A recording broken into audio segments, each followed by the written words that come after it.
I can assure you I don't have a gambling addiction. Welcome back to The Legend of Zelda! Last time, we entered a strangely shaped dungeon. This time, we're using the items from said strangely shaped dungeon to prepare ourselves for Dungeon 4, and hopefully do Dungeon 4. Right off the bat, there was the secret that I alluded to way back in the earlier episodes that we're only getting done now. It grants us 100 rupees, which is good, but I kept never getting it earlier because we were just getting max rupees anyway from the gambling minigame. But it at least speeds up the process of gambling at least once, so why not? I have an itinerary of sorts before moving on to Dungeon 4, because there are a few things I want to grab first. And luckily for me, they're, for the most part, on this side of the map. The first thing we're going to go grab should be a heart container, which, now that we have the raft, we can use to actually get onto this shore and reach this secret area. As always, you want the heart container because why wouldn't you? Why not have more lives when you only get one potion? Like, let's be real here, there's only the slot for one potion. Why waste it? The next items on our list is a shield, and then one more item for our bow. We're getting arrows, finally. Because we kept seeing them at shops, and then I kept forgetting to actually go grab some. Which is a problem, because we're going to need arrows eventually, even if I don't think they're that great. We will in fact buy something.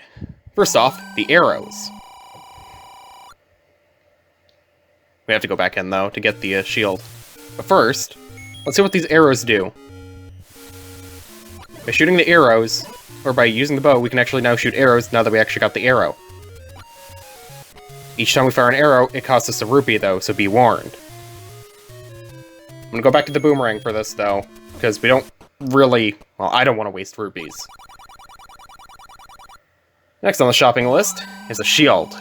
You can probably actually find one for cheaper, but this one was right beside the arrow anyway, so I'm getting it with the arrow.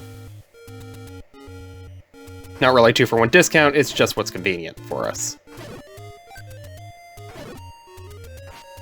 Not much else for us to get, so I think now's a better time than any to actually go grab the, or not grab anything, but to go for the 4th dungeon. We can hit them, but we can't actually do anything against them.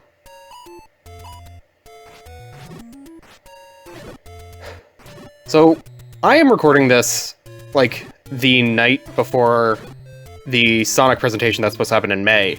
You guys are watching this, if I'm doing things right, hopefully by July, if I can actually keep to a consistent schedule, because by the time I'm recording this, the Sonic Colors Let's Play is finally being released after so long.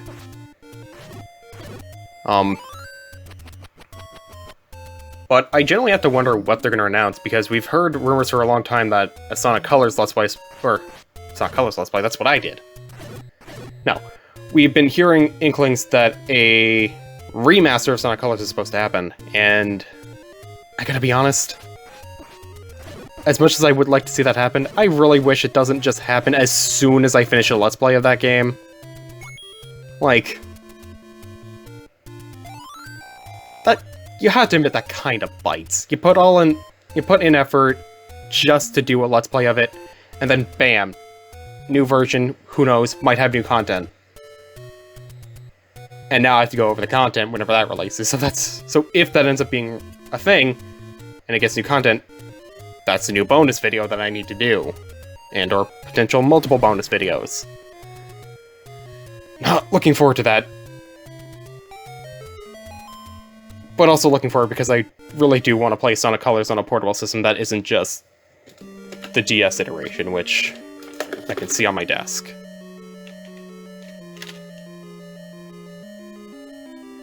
Dungeon 4! We actually made it to Dungeon 4. We needed the raft to even make it to the dungeon in the first place.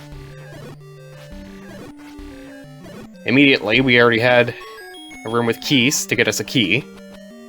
Not big of a surprise there. There is one place where we can actually use bombs, and I'm trying to figure out exactly where it is, so if I'm wasting bombs, that's why.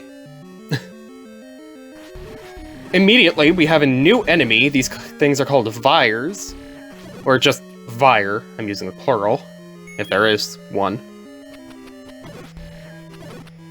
When you defeat one, 2 keys will come out. Also, a new mechanic. Dark rooms. We have to use the candle to light it up.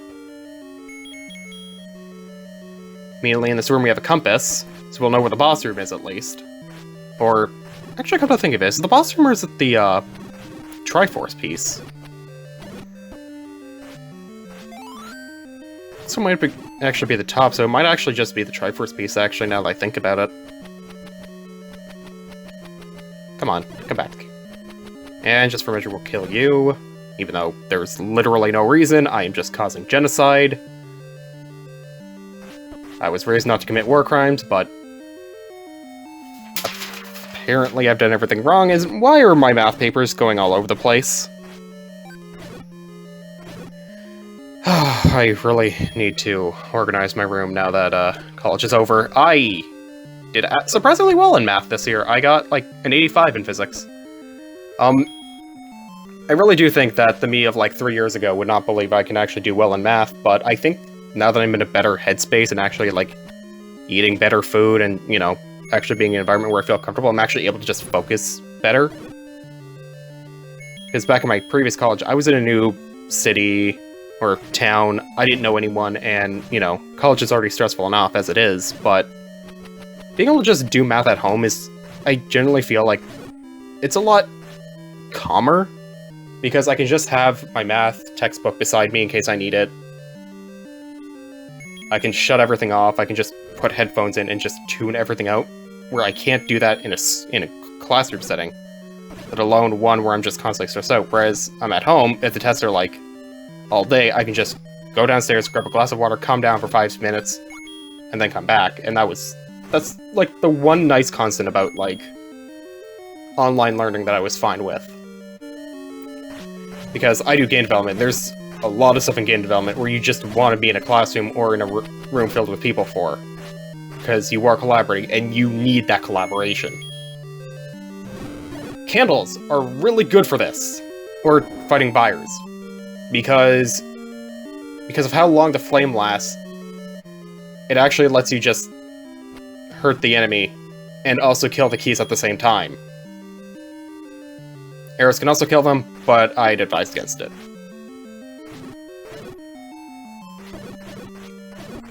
Taking heavy fire, though, unfortunately. Still need to kill all the enemies in the room, though, so we can actually move on to see what's inside here. I could have just went to the other thing first, but... Oh, this thing! Okay. Want to be careful. I said we want to be careful! This is why I said I wanted to be careful. This new enemy! This thing is a like-like. If it gets a hold of you, you'll constantly take damage so it can pry it off of you. Take too long, though, it eats your shield.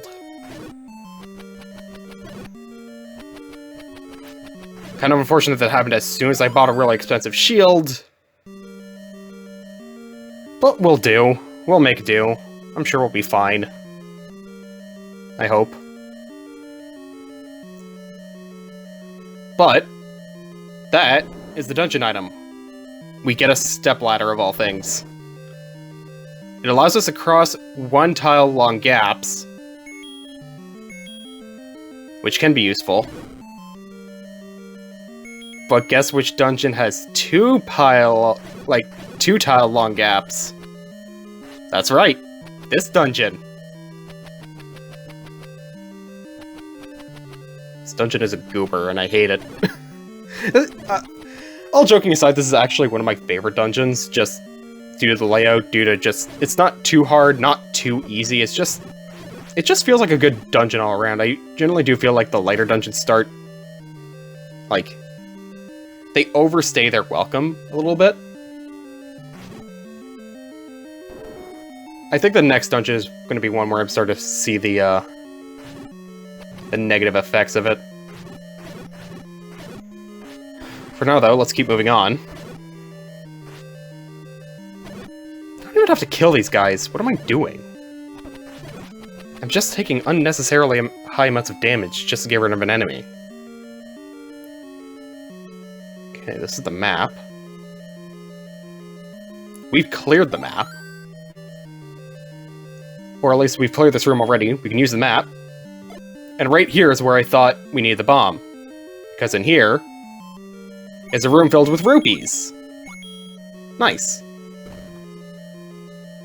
We don't actually have anything we need. We've got everything from the dungeon already. And this actually brings us to the room in front of the boss. So I'm just going to take out these enemies real quick because we need to actually beat them to actually go to the boss room.